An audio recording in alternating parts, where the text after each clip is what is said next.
Welcome to another episode of Assess and Caress on Jay Leno's Garage. This is where we take three cars and we try to figure which one has increased the most in value in the last 5 years. Our three cars today come from the Audrain Auto Museum in Newport, Rhode Island, one of the great museums, certainly on the East Coast, if not the greatest one on the East Coast. And of course, they're brought to us by reliable carriers. They transport them across the country for us. We film them, then we send them back to Rhode Island and go drive them there. Let's go to our appraiser extraordinaire, Donald Osborne, the Jim Dandy of the automobile appraising industry. What are the three cars? Today, Jay, we have three very exciting, very different cars. A 1916 Packard 125 Twin Six Roadster, Right. a 1974 BMW 2002 Turbo, and a 1952 Pegaso Z-102 Competition. So I assume the Ultimate, is that the theme of this? Or That is precisely the theme. That is the theme. Why the Ultimate is always the best choice. Right. Okay. All right. Very good. Which one are we going to start with? Let's start with the Packard. Well, this is what I would start with. This is what I would leave with. This is the greatest car. This is the car that inspired Enzo Ferrari to build his V12. He was so impressed with Packard. It was like, oh my God. You know, we always think of the Europeans as being the breakthrough, and they certainly did. I think it's fair to say the car was invented in Germany. They all say Germany was the birthplace, but France was the nursery. The Packard system of engine, transmission, it all came out. But the Americans did it better than anybody, because in America we have such great distances to cover. You had to have engines that were strong and reliable, and Packard really was the expert at that. And this was the very first V12 engine certainly ever put in an automobile. As I said, inspired Enzo Ferrari. It was called the Twin Six. The Six was the most powerful engine you could get at one time. So this was two sixes together, hence the name the Twin Six. And it's also quite interesting because Packard was the first production V12. The first V12 in a car was actually in something called a National. Right. I think they raced it at Indianapolis, but Right. Packard was the first to put it into a car. And what's extraordinary, I know it's something that really resonates with you as well, is I love this era of cars between 1900 and the First World War. Right.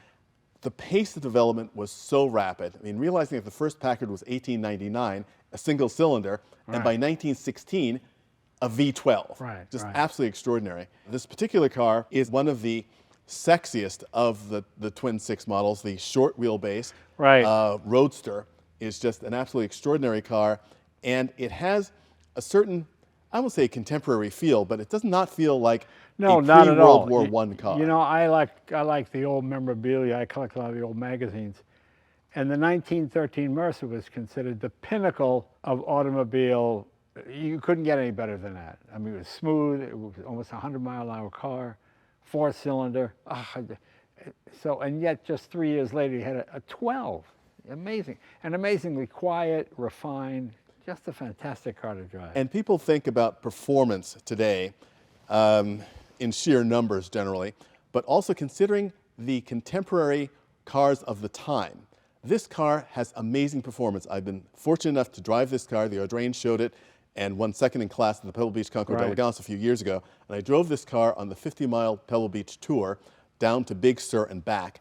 And it's astonishing. And one of the things you have to be very aware of when you drive a car like this is the fact that they've got the go, but the stopping is another issue altogether. One does not stop as much as retard progress. Exactly. I think that's fair to say. You retard progress, as simple as that. But you know, the roads were dirt.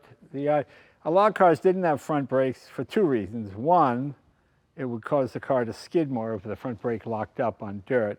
And two was they were mechanical brakes. So it wasn't until Mark Burkett developed the linkage necessary, because you see, you had rods going to the wheel. So when you turned the wheel and stepped on the brake, by turning it, you were pulling you would put on the brakes when you turned the wheel. And Burkett invented a linkage that allowed you to bypass that. He even made a power version of it using a vacuum with a mechanical brake. I mean, just a genius, just a genius. So you only have brakes on the rear, so when you lock them up, you just slide. But yes, I've experienced that in this very car, in fact, and you learn quickly. But it's about anticipation, and as you said, the fact that there is such performance available to you is something that a lot of people don't realize, that the performance levels of cars of this time. And it's also a very solidly built car. In this time, obviously, Packard sold chassis and engines, and you bodied the car yourself. And this is also a car that still has a relationship with the carriage era. You can tell in the detailing of the passenger compartment, but it still feels like a modern car with the flow of the fenders, the height of the cowl. It's quite amazing. Well, even the design elements, like from here to here to here, is similar from here to, I mean, it all, there's a symmetry to it, you know. You don't realize that stayed a Packard trademark through the 1950s. But you don't realize how good these cars are until you see, in the 60s and 70s, they would build replicas of these kind of cars in fiberglass. And it always looked like, you know, those St. Bernards, the ones that are a little bit off, you go to pet them, it's just something wrong with them, you know what I mean? And they always looked a little bit off. I always hated that they made replicas of the famous Auburn Speedster, because they were always off by just a couple of millimeters. It just looks crooked, it's something. And when you see something like this, perfect symmetry and shape, form, and design, it's just a beautiful, beautiful automobile. Absolutely astonishing. So let's take a look at the heart of a Twin Six. Okay. The engine. Let's open it up on your side because it'll give you more work. Although Cadillac was the first to have a styled engine compartment, the V16, it was the first time anyone ever consciously styled an engine compartment. It's hard to believe they didn't think of that with this, because look at the way it's all laid out here. Just beautifully done. Your starter, your generator, you have your priming cups here. See, in the old days in wintertime, you would open one of these, put a little gas in it, so gas would go directly into the cylinder, so when you turned the starter, it would fire off right away. You didn't have to spend all day cranking it. Updraft carburetor, that's so, see, it wasn't until later you had a downdraft carburetor. With an updraft, with downdraft, if the carburetor leaked, it would fill the cylinder with gas and you could hydraulic it. So when you crank, boom, you blow the cylinder apart. So it wasn't until carburetors got better made that you could have a downdraft.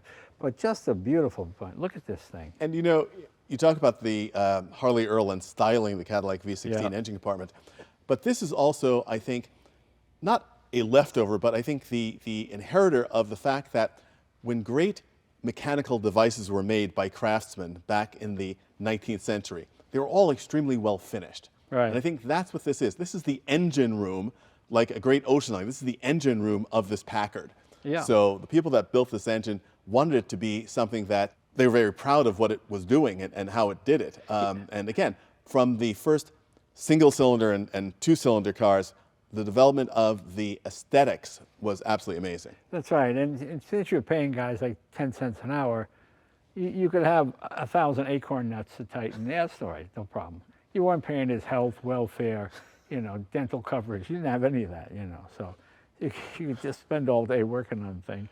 We're going to actually come back to that theme a little later. Okay. But let's take a look now at a very different approach to performance and groundbreaking, again, in its own way. Okay. We'll turn to the BMW. All right. Now, as revolutionary as the Packard Twin Six was, this BMW 2002 Turbo was also quite revolutionary. The first production turbo car produced by BMW. The 2002 is an amazing car, you know, starting with the 1600 through the 1800, then the 2002. BMW really created a car that was as close to a sports sedan as you could get in a two-door model. You know, it was a basic family transportation car, but with a great performance edge, wonderful handling, a wonderful engine, great package. But it's really such an interesting thing that the capability of this chassis was not nearly realized until they put this engine in it. Right. The TII was a great car. Right. But the comparison I like to make, and you see, you may agree with me, you may disagree. I would find it shocking, but you might disagree with me. The difference between driving a BMW 2002 Standard or even a TII and the Turbo is like going from a 356B to a Carrera 2. Yeah, that's probably a fair comparison, sure. And then the horsepower is about the same too in terms about of 170. Yeah, versus 125 or 135. Exactly. Yeah, I think that's fair. These were light cars. You have to remember at the time, like when I was in college, you either got an MG or a Triumph, which in Boston was not very practical, drafty, may have roll-up windows, but tops didn't seal. And then you had this German thing, which was, gee, it was practical like your dad would want you to have, and safer, and it had a heater that really worked. I mean, it really was the full package.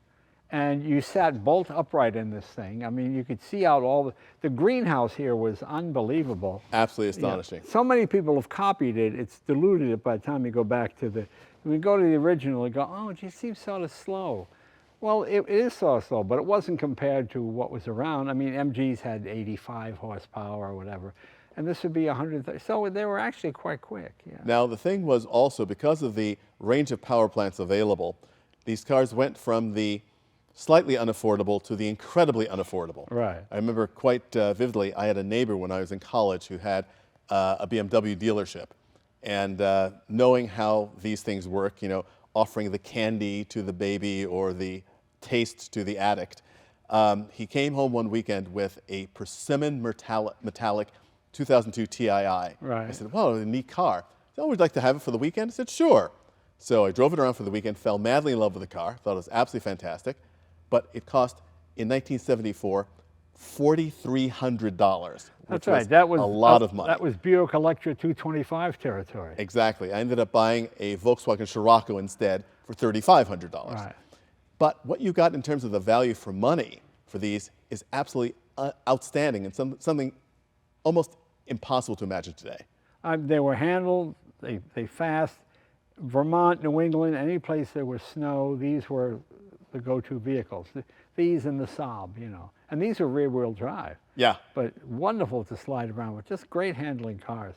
I'm almost not wanting to drive one because I wouldn't want, because it was so impressive in my mind at the time. I don't think I'd be impressed today. You will still be impressed, Jay, today when you drive this car. I'm sure I would. And one of the things, of course, which is also legendary about the car is the decal on the front spoiler, the reverse script 2002 turbo. Right, because when you're in the rearview mirror. Exactly. Right. Which the German government took a very dim view of because they thought, we don't want to encourage hooligan driving. And so the dealers were ordered not to put those on the car, so they would hand you those stickers in the car after you bought them. You think that would work against you, because if I was a rival auto company, see, the nice thing about BMW, you can always identify them in your rear view mirror. You know what I mean? Because you're in front of them. But it's the entire point of the German Autobahn discipline, which is very, very, very strict. You always watch your mirrors, and when a faster car is coming, you get out of the way. Right. So they wanted you to know that because of that reverse script, you'd better get out of the way of this BMW. Let's open the hood and show them what we have here. I imagine this is a fairly primitive turbo. It's funny, you know, this is a full decade after Corvair pioneered the turbo.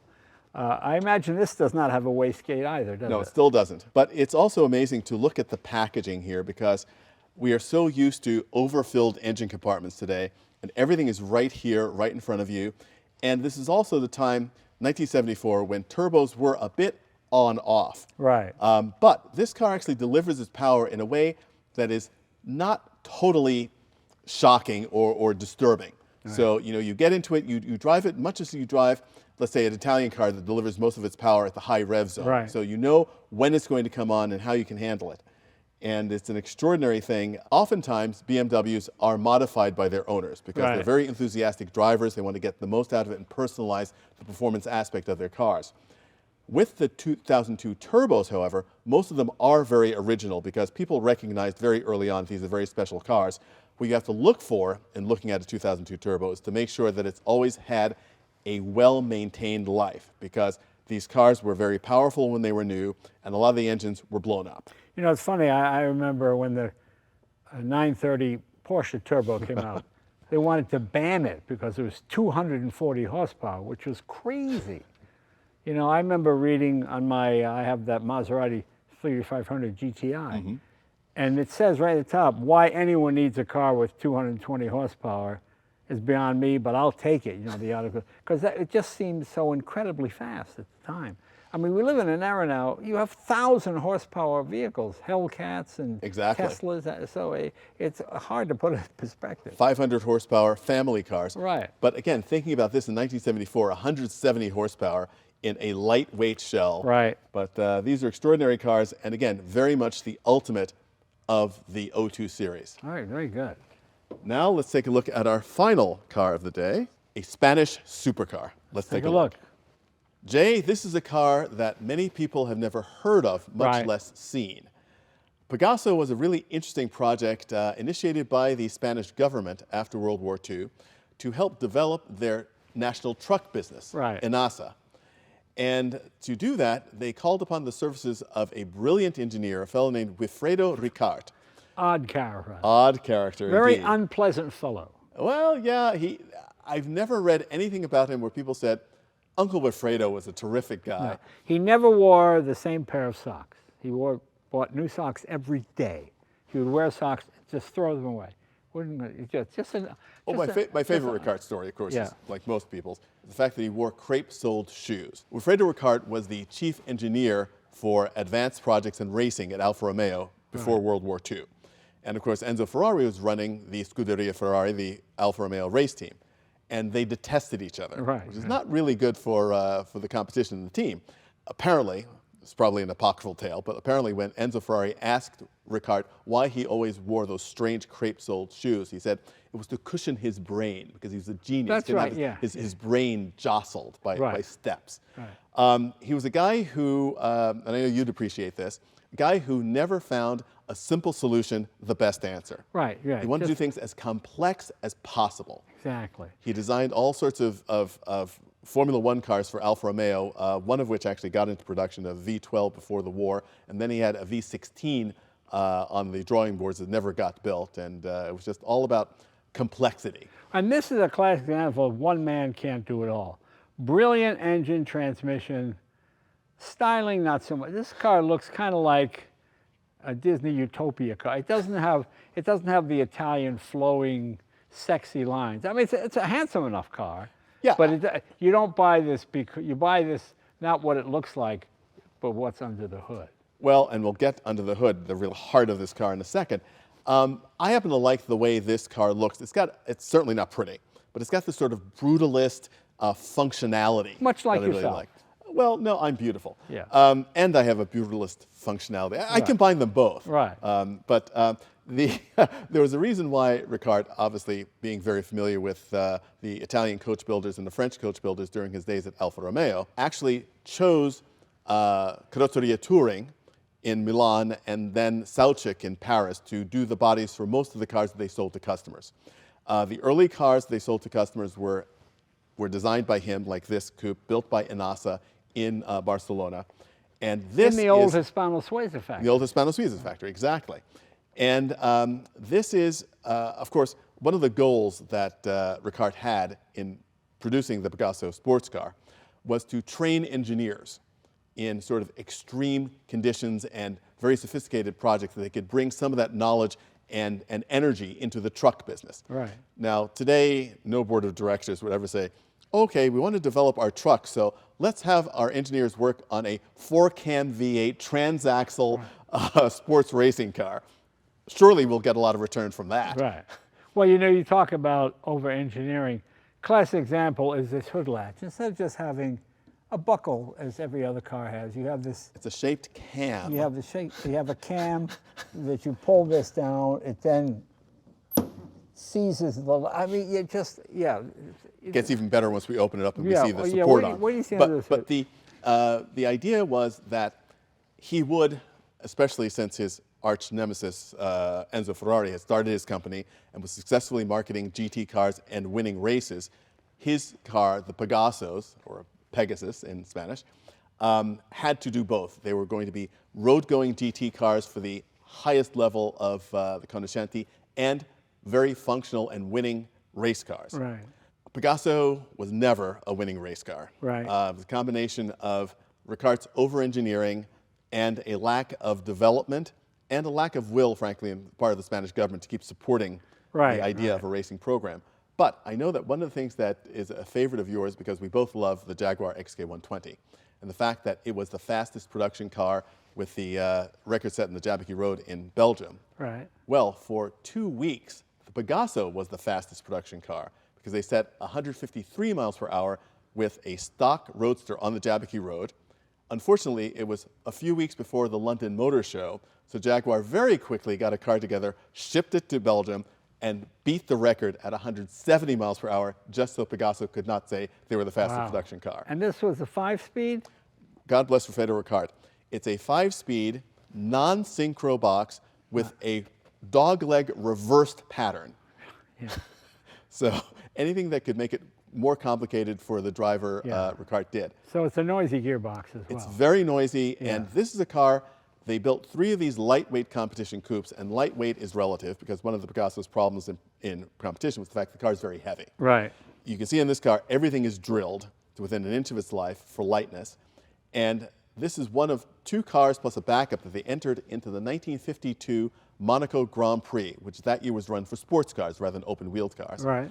And this car, driven by Joaquin Palacio, did qualify for the race. The second car did not qualify, and due to the problems that they found in practice, the brakes were far too weak to actually run a course like Monaco, where obviously the effect of braking was very, very highly felt.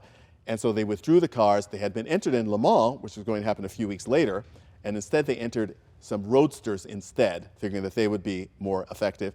During practice and qualifying, one of the roadsters, they ran very high in the ranks, so they were fast cars, but crashed and they withdrew the cars.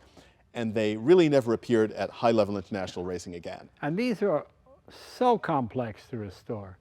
I know people would start restoring a Pegaso, and they would put it away for years. It was so discouraging. It was so hard to get. There's so many things happening. Let's show them this hood there. Absolutely. It's 4-cam. A 4-cam V8.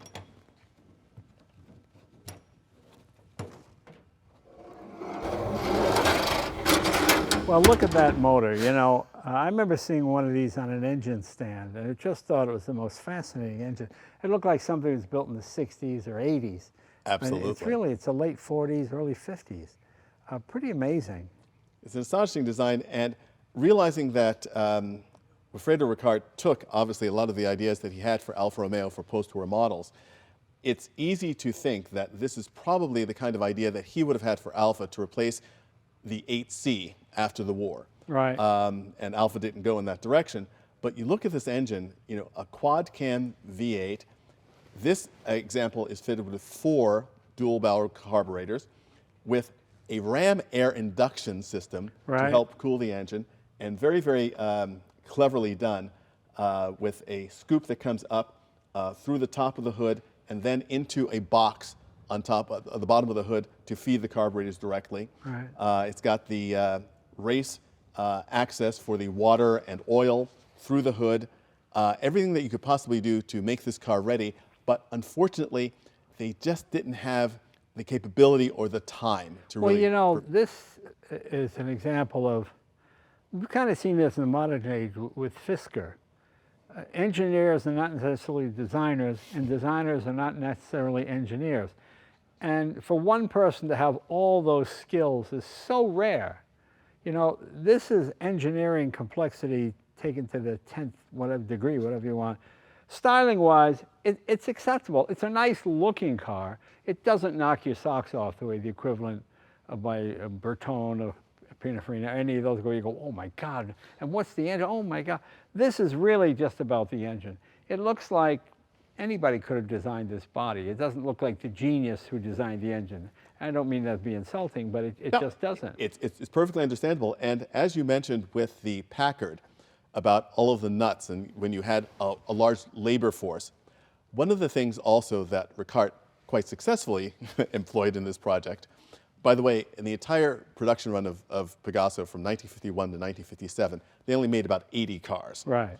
And, but each one of the engineers at Pegaso were filtered through the production car program. So you see that every part on this car has got a stamp on it. So they had some young engineer actually stamp every one of the parts. Right. And it's absolutely astonishing, the level of detail, the washers, the captive nuts, things like that. Yeah. The labor intensity of the construction of this car is astonishing. Look at the way the battery is connected here. Even that's different.